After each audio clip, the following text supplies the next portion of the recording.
let's log into your machine. So send me an email, I can poke around in yours more. What's your IP address? I just give you the domain name. Okay. That really you can just, it'd be mail.seefish.tech. SEEFISH.tech. So mail.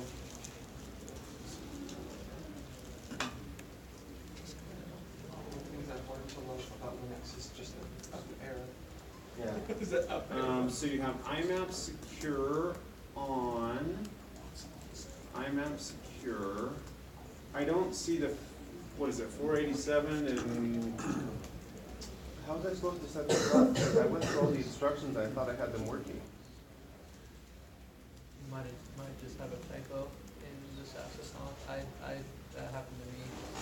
yeah. I like transposed two letters, and so one certain Oh, little part. no, there it is, didn't work. 465, 587. But that could still be, yeah, over in Etsy. I don't even remember what it was now.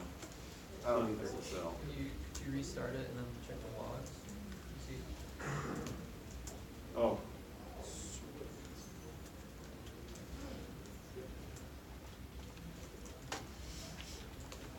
I don't know if we'll see anything here. But we also needed, what was the other service we needed? Restart Sassel or something like that? Start.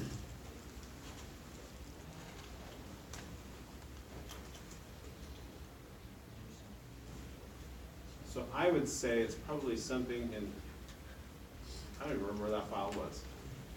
Sassel? Where do we do to edit our Sassel stuff? Default?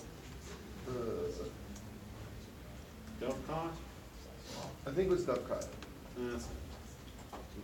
This is as well.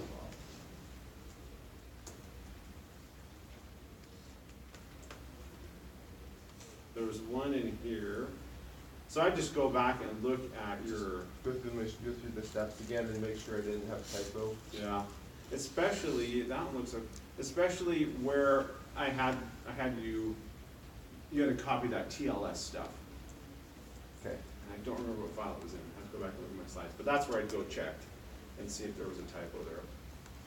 And then restart. And let me, if you want me to log in and poke around outside of class, then just send an email and I'll go find that file Sounds good. again. So I don't remember what it was. Thank you. Anyone else? I'm 0 for 2 now. Install. Oh, it's in Etsy default Cecilfish. Oh, that's a default. There we go.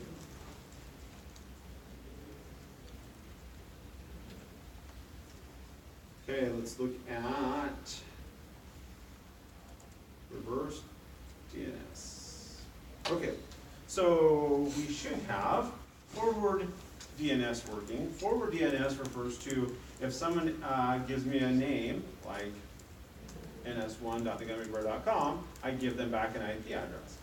But what if I want to do the reverse? They give me an IP address and it gives me back a name. That's what a reverse lookup is. Now, why would I ever care? I mean, hey, I know the name can give me an IP address. When would I ever know the IP address but not know the name? Well, some applications want to do that. They want to do reverse lookups to verify domain names. Probably the classic example is SSL when you're doing a secure website. It will do a reverse lookup to make sure that the domain for which you purchased the secure certificate actually matches. If it does a reverse lookup of the IP address of your machine, it can get back that host name. So anyway, there are valid reasons for doing a reverse lookup. The idea is the same. We use the same DNS hierarchy, but a different branch of the tree. Okay? So for example, www.gummibear.com matches 144.38.199.165. That's an A record. For that same example, when using reverse DNS, the special name is this.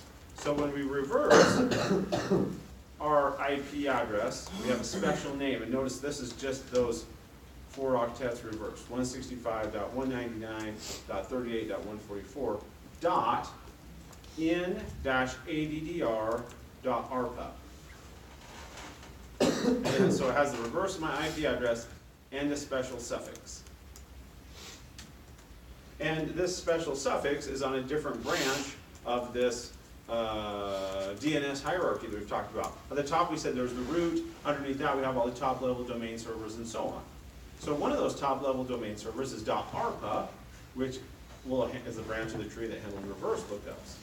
So .arpa, .in-addr.arpa, then it would go to .144, so forth, and so on, until it got to the branch of the tree that could actually answer authoritatively that the reverse of this IP address is this name. So just note it's a different branch of the tree. They do require authoritative servers, just like any other zone. Right now we've done 2 authoritative zones. We've done, or we should have, the first DNS simple assignment, and like mine was the gummybear.com, and then the second DNS simple 2, which I delegated to you a subdomain off of it.cit.dixie.edu.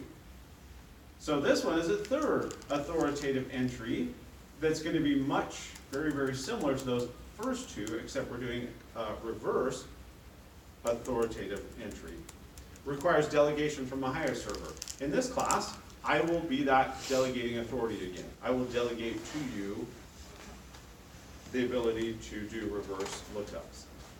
So, the general steps here are, we've given you your IPs. You're going to configure one authoritative master, one or more authoritative slaves. Now note, I'm not asking you to set up new servers. We're going to use our existing master server and slave server to also provide authoritative lookups for this reverse zone. Configure our registrar to delegate to authoritative servers.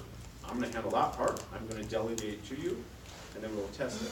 On your master server, you will install bind9 if not already installed, and it is. You will configure your named.conf.local with a new zone declaration. Create our zone file. Restart, bind, check syslog for errors. On the slave, similar to what we've done before, configure named.conf.local with that zone record. Restart, bind, check syslog, check master, test system, fixed.